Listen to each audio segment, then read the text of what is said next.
Oi! Hoje eu tô aqui pra conversar com vocês sobre uma leitura que eu fiz recentemente.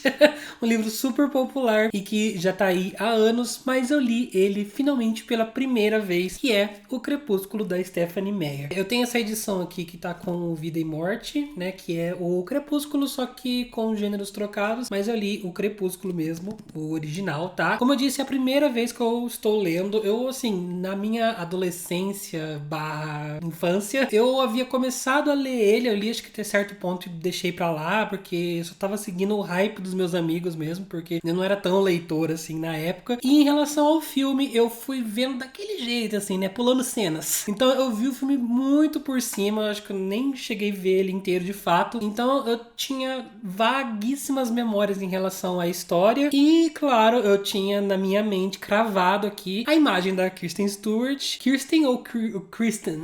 Não sei. E o Edward, né, que é o cara lá, o Cedrico. Então eu tenho a imagem desses dois na minha cabeça e é basicamente isso que era Crepúsculo pra mim. Aí eu resolvi investir um pouquinho fora da minha bolha e dar uma chance pra isso daqui. Eu li esse livro em conjunto com o Eduardo Caroni, lá do canal Peraí Edu, e ele também soltou um vlogzinho de leitura, a gente fez um buddy read aí. Então quando acabar esse vídeo, você vai lá e assiste o vídeo dele também, eu vou deixar aqui nos cards pra vocês e na descrição, beleza? Ele, na verdade, me chamou, né, ele tá há um tempinho me perturbando pra ler alguma coisa com ele, pra ler o Crepúsculo, ou Percy Jackson, alguma coisa, e a gente escolheu o Crepúsculo e foi, né? Eu não vou contar, assim, a sinopse pra vocês, porque todo mundo já sabe, e também esse vídeo vai ficar com uns 50 minutos já normalmente, então vamos pular o negócio da sinopse, beleza? Lembrando que, se você não leu, você pretende ler, você ainda não conhece, por algum motivo nessa vida, a história de Crepúsculo, eu vou dar spoilers nesse vídeo, tá? Eu vou falar parte por parte, falar com detalhes em relação à história, algumas coisas que eu achei de certos detalhes, então vai ter spoiler, beleza? Antes da gente começar, eu também quero deixar claro que eu entendo que isso aqui fez parte do crescimento como leitor de várias pessoas, né? Esse aqui foi um livro para muita gente que apresentou a literatura, né? Que fez a pessoa gostar de ler a partir de Crepúsculo. Eu particularmente gostei a partir do Harry Potter, mas eu sei que de muita gente é Crepúsculo, então eu não tiro o mérito disso, eu super entendo o valor sentimental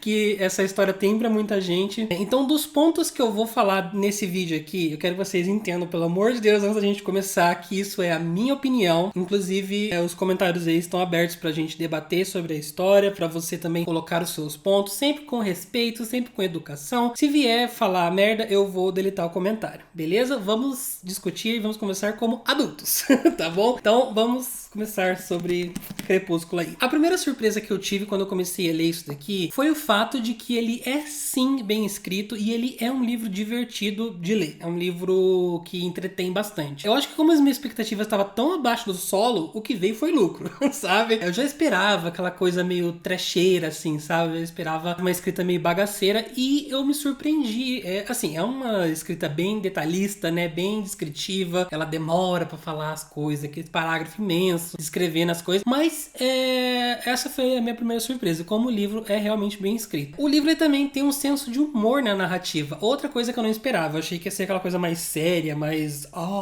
sabe? E acabou que tem, assim, de vez em quando umas piadinhas, um negócio assim. Às vezes é umas piadas de tio.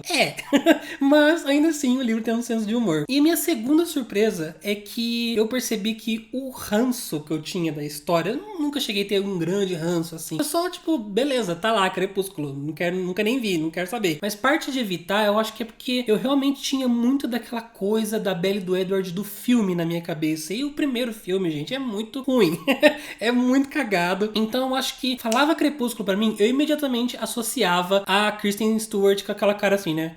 E quando eu comecei a ler, eu fui percebendo que muitas das coisas aqui são infinitamente menos toscas do que o filme. O filme, ele tá assim, num outro nível de tosqueira, sabe? E eu consegui, ao longo da leitura, ir desassociando um pouquinho dessa imagem que eu tinha e indo absorvendo o livro pelo livro. Então, por exemplo, a primeira parte que eu notei, assim, uma grande diferença que eu fiquei, nossa, realmente são duas coisas distintas que eu não posso julgar um pelo outro, foi na cena do refeitório, quando a Bella tá lá sentada e chega chega o Edward, tem toda aquela troca de olhares, e ai meu Deus, não sei o quê. E aqui a cena do refeitório, ela é tão mais natural, gente, ela não tem, igual no filme, que é aquele drama, aquela música, aquele zoom no olhar, assim, sabe? Aquele, ai meu Deus do céu. Ele é uma coisa tão simples, uma coisa tão de boa. E daí eu comecei a avançar na leitura e eu tava achando a leitura super divertidinha, super gostosinha. Claro que o livro, ele é um show de cafonice, ele é um show de frases bregas, a cada 2 páginas tem uma frase brega, coisas que dão um pouco de vergonha alheia. Inclusive, eu tinha muito mais marcação do que isso aqui, eu fui tirando algumas à medida que eu fui trazendo pro meu roteiro, mas eu ainda vou ler no final desse vídeo algumas frases pra vocês, aguardem, vem aí. E nada disso tava, de fato, me incomodando, eu não estava tendo nenhum incômodo com o livro que me deixasse, tipo assim, nossa, que ódio, até o capítulo 10, né? E aí começa a ladeira abaixo de Crepúsculo pra mim. Que, assim, pra contexto, é quando a Bella finalmente começa a se envolver um pouquinho mais com o Edward. Até então tava só aquela troca de olhares, esbarrei no corredor, ele não veio pra aula hoje, enfim, tava meio desencontrando. Depois do capítulo 10 começa as melações, as coisas, daí, meus amigos, vamos conversar. Eu vou começar, na verdade, por ordem cronológica da história, tá? A primeira coisa que eu marquei nesse livro, o meu primeiro post-it, foi pro fato de que existe uma grande necessidade, e isso logo no primeiro capítulo, de falar como as pessoas nesse livro são brancas, né? Como a Bella é branca, como ela é pálida, ela é alva, ela é albina. Acho que eu marquei aqui, na verdade. Cada um deles era pálido como um giz. Os alunos mais brancos que viviam nessa cidade sem sol. Mais brancos do que eu, a albina. Ou seja, em um parágrafo, ela usou 4 sinônimos para branco. E também ele reforça muitas vezes o negócio da beleza, né? Então, por exemplo, os Cullen, né? Nessa parte que ela tá no começo, que ela vê os Cullens pela primeira vez, os Cullens.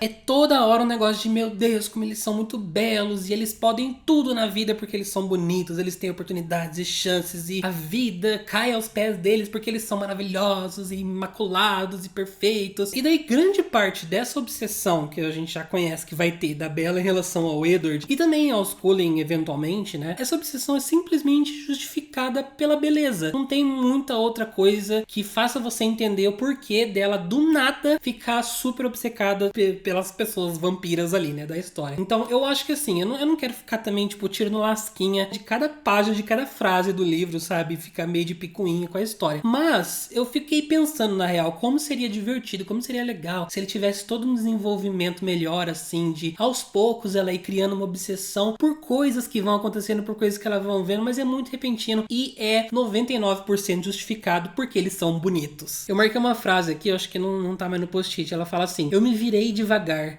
não queria sentir o que sabia que sentiria quando olhasse seu rosto perfeito demais. Mas uma coisa que eu tentei manter em mente também, por exemplo, aqui acho que lá pela página 36, tem toda aquela coisa de, ele está olhando pra você, não sei o que, fica aquela troca de olhares, né? E fica completamente oriçada pelo fato do Edward estar simplesmente do outro lado do refeitório olhando pra ela. E isso acontece muito no começo, sabe? Essa coisa de ficar oriçada por causa de olhares. Eu tentei colocar em mente que eu, no lugar da Bella, eu com 16, 17 anos ali na escola, que foi uma época terrível pra mim, inclusive, se eu tivesse alguém olhando, alguém bonito assim, olhando pra mim do outro lado, eu ia ficar com o rabo em chamas também. Então, não julgo muito, porque talvez eu seria igual. Uma coisa que eu curti muito é toda essa sequência de quando o Edward defende a Bella do carro que tá vindo, né? Descontrolou lá e vai atingir ela, ele defende, e ele tava do outro lado do pátio. Como ele chegou ali tão rápido, né? E ao mesmo tempo ela pergunta e ele começa a se esquivar dessas perguntas. Eu achei isso muito legal, porque é uma forma de intrigar o leitor, e nesse aspecto aqui em específico, ele não foi forçado ou nem repentino sem motivo nenhum, o que estava sendo até agora com muitas outras coisas ali da história. O que eu quero dizer é que se eu não conhecesse que o livro é sobre vampiros, se eu não já soubesse que o Edward é um vampiro, não sei o que, e leva ela na floresta e corre com ela, todas essas coisas aí, talvez eu ficaria muito tipo, eita, nessa cena dele defendendo ela do carro. A forma como ela descreve aqui é bem legal. Outra coisa que eu notei é que a Bella, ela está o tempo todo apontando características das pessoas, né? Ele é bonito. Ela é isso aqui, ele é alto, e tarará, e vai falando, descrevendo os personagens ao longo da história pra gente, em vários aspectos, não só no físico, né? Só que você chega um momento, você percebe que você não sabe como a Bella realmente se sente em relação a esses personagens. Você só sabe que eles existem ali, eles são os bonecos ali da história, e qual que é o sentimento da Bella em relação a eles? Não sei, até agora não sei. Tanto não só do Edward, mas também dos amigos dela, de todas as pessoas que cercam ela, o pai e tal. Então enquanto ela tá igual o papagaio, bonito, pálido, bonito, pálido, bonito, pálido, você fica tipo, tá bom minha filha, mas e daí? Qual que é o rolê? Então, por exemplo, nesses primeiros 9 capítulos, antes dela começar de fato a se relacionar, tem uma coisa assim que me incomodou demais, como a Bella, ela parece tá raivosa em relação ao Edward, ela tá puta com o Edward, e assim, não se sabe por quê, tá? E aí tá bufando, e aquele dramalhão, e esbarra com ele, fica nervosa e briga. Aí eu fiquei sem entender, porque isso não tem justificativa. Ao mesmo tempo, você sabe que ela tá gostando dele. Outra coisa que eu não entendo também, gente, se eu tô gostando de uma pessoa, a última coisa que eu vou querer é agir de forma oposta em relação a isso, é brigar com essa pessoa, é ficar puto com essa pessoa. Quando eu tô gostando de alguém, eu viro a cadelinha da pessoa, entendeu? Então, sei lá, pra mim é bem estranho. Não entra na minha cabeça esse conceito de gosto muito, por isso vou tratar essa pessoa mal. Outra coisa que me irritou também, como ela, a partir do momento que ela bate o olho no Edward, ela começa a se achar um saco de bosta. Então, tem literalmente 3 amigos dela, os 3 amigos que ela tem, que são homens, convidam ela pro baile. Sem exceção, não tem nenhum amigo dela que ignora. Os 3 convidam, e daí, literalmente, na página seguinte, ela fala assim: eu não era interessante, por isso Edward achou melhor não sermos amigos.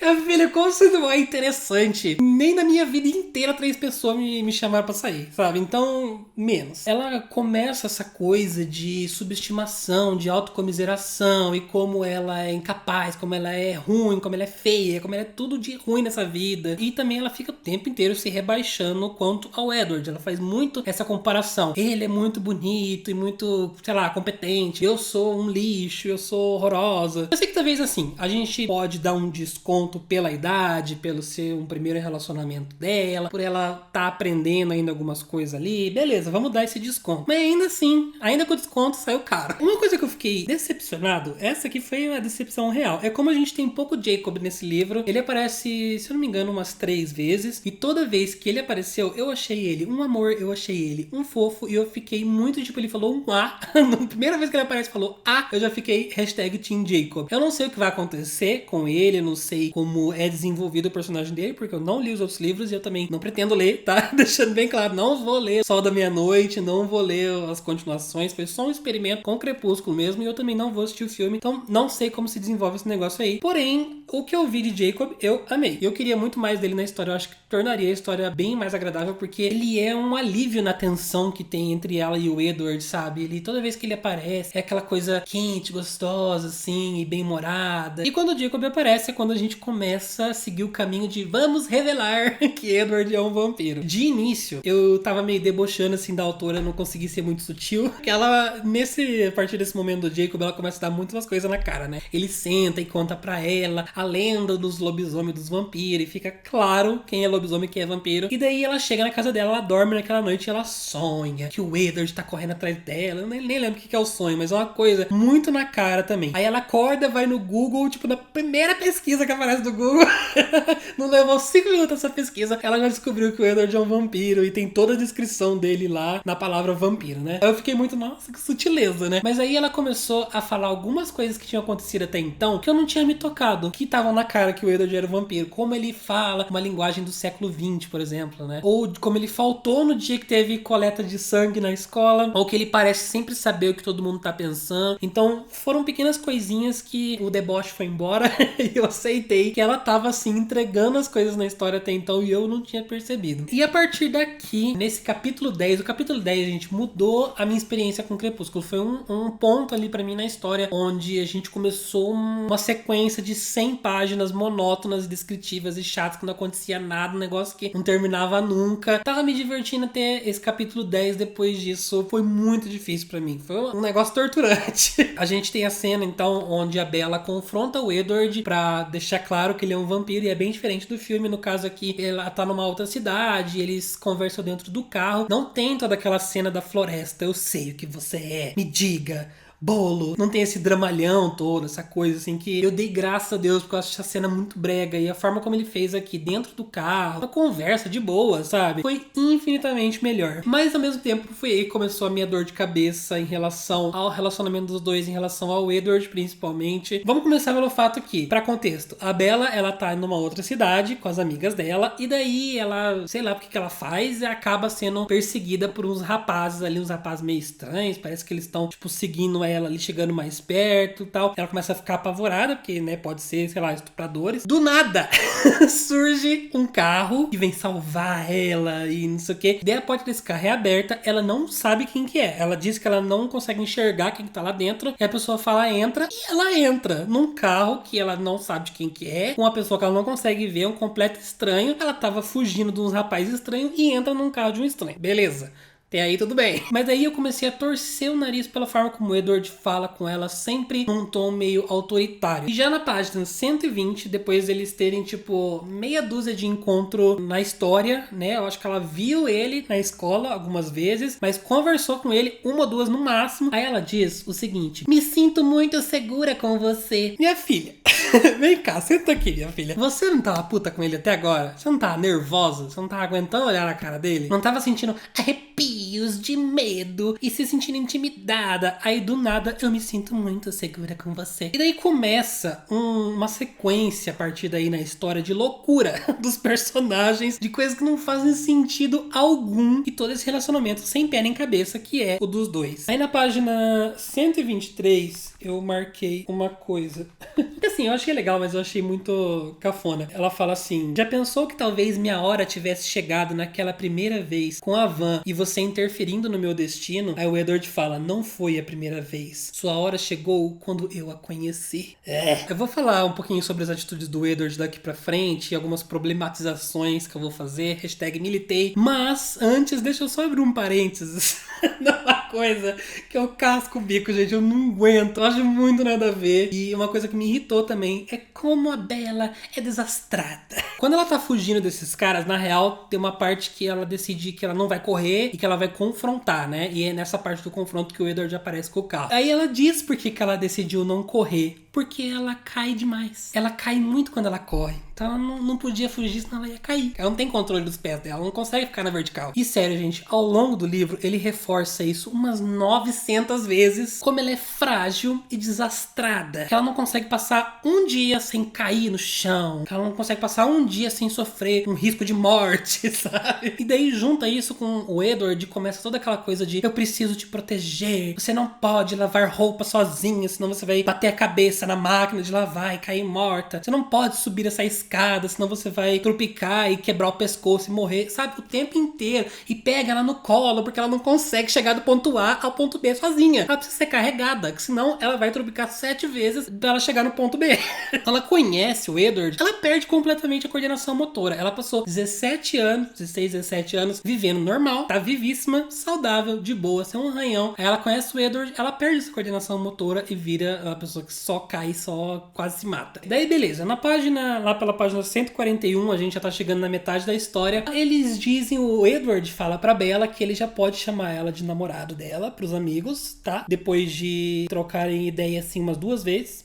Depois de... eles nem conhecem nada um do outro ainda. E é realmente isso, sabe? Eles não sabem nada um do outro, além das fantasias obsessivas que eles criaram na cabeça deles, né? E da Bella ficar toda aquela coisa de ele é um anjo imaculado, maravilhoso e tal. É isso que ela sabe sobre o Edward. Ela não conhece de onde ele vem, não conhece nada sobre a família dele, sobre os gostos dele. A gente tem mais pra frente essas conversas, mas, sabe, chamar namorado, ficar esse negócio de ai meu amorzinho, chuchuzinho, depois de... sabe, é estranho. E é daí, meus amigos, que o Edward começa a mostrar as verdadeiras presas dele. E não são os dentes, viu? A forma como ele passa a agir com a Bella é extremamente possessiva, problemática, tóxica e abusiva. Agora, eu sei que, assim, old problematizar Crepúsculo, mas eu vou problematizar sim. Ele literalmente não quer que ela pense certos pensamentos, proíbe ela de pensar certas coisas. Ele não gosta da forma como ela fala com os amigos, algumas coisas que ela diz pros amigos, então pode parar. Toda hora não quero isso, não quero aquilo, faz isso, faz aquilo. Tudo que o Edward fala é no tom de comando. O livro todo, como se ele fosse o captor da Bella. Ele sequestrou a Bella e ele só fica dando ordem. Sem contar que ele segue ela, ele fica observando a casa dela de longe, ele vai na janela, no quarto dela e vê ela dormir, né? Coisa básica, assim. Quem nunca se acordou no meio da noite, tá o seu crush ali te olhando. E ao mesmo tempo, como eu disse pra vocês, a Bella começa nesse negócio de se rebaixar, de subestimar. Ah, eu não sou nada e você é perfeito, completamente dependente. Eu achei absurdo. Esse negócio é quase síndrome de Estocolmo, que inclusive eu coloquei aqui o significado pra vocês verem só. Síndrome de Estocolmo, um estado psicológico particular em que uma pessoa submetida a um tempo prolongado de intimidação passa a ter simpatia e até mesmo amor ou amizade pelo seu agressor. Agora você me disse, isso não acabou de resumir todo o relacionamento da Bella e do Edward. E daí a gente chega nesse meio do livro, né, que são, que nem eu falei, 100 páginas muito complicadas, muito difíceis de ler, em que parte da intensidade dos dois acaba caindo. Aí uns papos, umas conversinhas, parece tipo conversa desinteressante que você tem no Tinder com uma pessoa que você tem zero intimidade. Então é umas coisas muito... Ai, qual é a sua cor favorita? Ai, qual é a sua pedra favorita? Se você fosse uma flor, qual você seria? Eu não aguentava mais também ela falando como ela obedeceu ele. Toda hora esse termo, eu obedeci. Chega, pelo amor de Deus. Faz alguma coisa por conta própria, sabe? Aí, gente, essa cena que eu vou ler pra vocês, na 185, nessa edição, tá? Eu acho que na edição que é só o livro Crepúsculo mesmo, as páginas são um pouquinho diferentes. Mas essa cena parece uma sketch de comédia. Eu não acreditei, eu achei que eu tava vendo um filme de comédia. O Edward fala: eu devia ter me afastado há muito tempo. Devia ir embora. Mas não sei se posso. Aí ela responde: não quero que vá embora. Murmurei pateticamente. Aí ele responde: é exatamente este motivo para que eu vá. Mas não se preocupe, sou essencialmente uma criatura egoísta. Quero demais sua companhia para fazer o que deveria. Aí ela fala: ah, fico feliz por isso. Aí ele: não fique. Ele retirou a mão dessa vez com mais delicadeza, sua voz áspera, enfim. Gente, ai meu Cristo do céu. É por essa altura também que a gente finalmente começa a ter um pouquinho de justificativa para as ações dele, no caso, né? Então o Edward explica pra gente que existem pessoas no mundo que são irresistíveis para certos vampiros, né? E isso é muito raro de acontecer. Com o irmão dele aconteceu 2 vezes, com ele é a primeira, e é como se você fosse um alcoólatra, e daí você sente o cheiro do álcool, não sei o que, toda uma explicação que eu achei bacana. Eu tinha até marcado, quando eu marquei com os azulzinhos assim, são coisas que eu gostei. Só que tarde demais e trabalhado muito parcamente, muito de forma rasa. Então é o famoso too little too late, né? Até nessa altura eu já tava completamente irritado e não tinha justificativa que fizesse isso aqui fazer sentido e melhorar pra mim. E daí o Edward até pede desculpas, né? Ah, eu fui arrogante. Ai, eu fiquei vendo o pensamento dos seus amigos pra ver o que você tava falando. Ah, eu te persegui, eu te segui, eu vi você dormindo, não sei o quê. E me desculpa, eu nunca agi dessa forma antes. Aí, assim, né? Eu já não gosto muito desses negócio de desculpinha depois que você faz 300 merda, né? Mas, beleza. Só que daí, ele continua fazendo todas essas merda e daí pra pior. Então, meu filho, pega essa desculpa e enfia. Eu entendo se apaixonar por uma pessoa e querer proteger ela e querer buscar ela na casa dela. Todas essas coisas românticas, normais, né? De um relacionamento, coisas que você já espera de uma pessoa. Mas a forma como ele faz todas essas coisas de um jeito autoritário me incomodou demais. Bem que pensando, né? Assim, trazendo isso pra minha realidade. Se viesse um sapão assim, sapão mesmo, sabe? Me dando comando, me dando ordem, eu ia ficar muito... Yes, daddy. E pra mim, o livro, ele acabou simplesmente quando... Deixa eu até ver o termo que ele usa aqui. Ele vira pra Bella e ele fala: venha, sua covardezinha. Eu, no lugar da Bella, mas eu teria dado um murrão tão grande na cara desse menino. E outra, qualquer pessoa em sã consciência correria pro lado contrário, né? Vamos combinar. Eu respeito quem gosta de toda essa vibe de menina frágil e o macho protetor que pode quebrar ela a qualquer momento, dependendo da forma como ele segura ela, pode quebrar os ossos porque ela é muito frágil. Mas pra mim, isso não rola e ainda por ser gatilho. A partir desse venha sua covardezinha, gente, o livro acabou pra mim. Assim, tinha dado já. Então eu li todo o restante do livro depois disso. Acho que é lá quando eles estão jogando beisebol. Depois disso eu fiz uma leitura dinâmica tão grande. Eu não tava mais interessado, eu não queria saber mais. E a história acabou ali pra mim. E graças a Deus, porque logo em seguida a gente já tem tipo, eu te amo. E começa a pensar sobre casamento. Deram um beijo na história até agora. Um selinho meio michuruca assim, já estão pensando em casamento. Aí daí eu tava assim, por aqui já. E tava incomodado como o tempo todo. Ela é refém dele. E daí começa começa um looping eterno, que não acaba nunca, de eu sou perigoso pra você. Ai, mas você é perfeito demais. Você é um anjo, que ela fala aqui? Ai, eu não lembro, é um anjo alguma coisa. Ai, cuidado, não se machuque. Eu vou te proteger, não vou deixar você subir essa escada sozinha. Ai, mas eu sou um perigo pra você. Ai, mas você é perfeita, sabe? E entra nesse looping eterno. Enfim, isso é o que eu anotei até agora. E eu vou ler pra vocês alguns trechos que eu marquei, tá? Vamos fazer uma rodada de trechinhos, assim. Beleza? Vamos começar. A Bella fala assim: é tão fácil ler minha expressão, minha mãe sempre me chama de livro aberto. A expressão. O Edward fala assim: acho que seus amigos estão com raiva de mim por ter roubado você. A Bella responde: eles vão sobreviver. E o Edward diz: mas é possível que eu não a devolva. Ah, achei o negócio do anjo. Ela fala assim: não consegui imaginar como um anjo poderia ser mais glorioso. Não havia nada nele que pudesse ser melhorado. Meu Deus do céu. O Edward fala assim pra Bella: de vez em quando você agitava o ar com a mão ou seu cabelo e o cheiro me tomava de novo. É claro que depois você estava quase dominada pela paixão diante dos meus olhos. Ele também descreve e fala que ela está embriagada com a presença dele, o que eu achei maravilhoso. E daí esse aqui só pra dar, tem um último aqui só pra dar um exemplo, que o Edward pergunta qual é o problema e a Bella responde: eu me sinto extremamente insignificante. Enfim, acho que deu, né? Deu o quê? 40 minutos já de Bruto, gente, pelo amor de Deus. É isso, tá? Essas são as minhas opiniões de Crepúsculo. Como eu disse pra vocês, foi uma experiência que de início eu me surpreendi,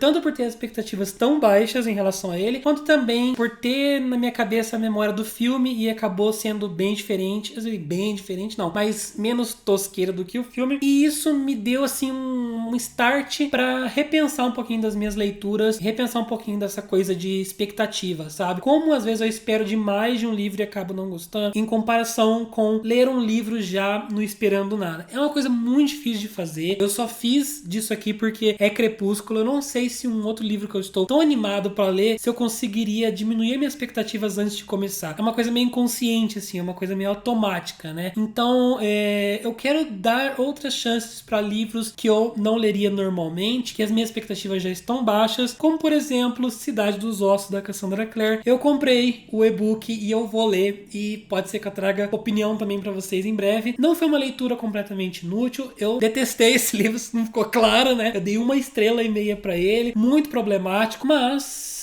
me abriu os olhos para algumas coisas no meu jeito como leitor, e isso já bastou, sabe? E também lembrando, mais uma vez, essa é a minha opinião de Crepúsculo. Se você discorda, se você, mesmo assim com esses problemas, você ama esse livro, tudo bem, sabe? Pra mim tá tranquilo. Deixa aqui nos comentários, eu acho que grande parte de vocês já leu Crepúsculo, então deixa aqui nos comentários o que vocês acham desse livro, se vocês concordam comigo ou se vocês discordam, enfim, vamos debater aí, beleza? Eu espero que vocês tenham gostado desse vídeo. Se você não me segue nas redes sociais ainda, todos os links estão aqui na descrição. E muito obrigado ao pessoal que apoia lá o meu Catarse, os anjinhos maravilhosos. Catarse é uma plataforma que eu tenho onde você pode mensalmente ajudar esse canal a se manter, se ficar de pé aqui, né? Então, com um valor mensal simbólico ali, você recebe recompensas de volta super bacanas. É uma forma muito simples de você me ajudar a manter a qualidade do conteúdo aqui. Com tudo que eu recebo do Catarse, é 100% investido no canal, em equipamento, em estrutura. Então, vocês super me ajudam. Se você quiser conhecer essa plataforma, esse projeto do Catarse, o link tá aqui na descrição, beleza? Mas se você não pode apoiar o Geek Freak, não tem problema também, você pode simplesmente se inscrever nesse canal se você ainda não é inscrito. Então clica no botãozinho aí, seja muito bem-vindo. Por enquanto eu vou ficando por aqui, mas a gente se vê no próximo vídeo, beleza? Um grande beijo pra vocês e tchau!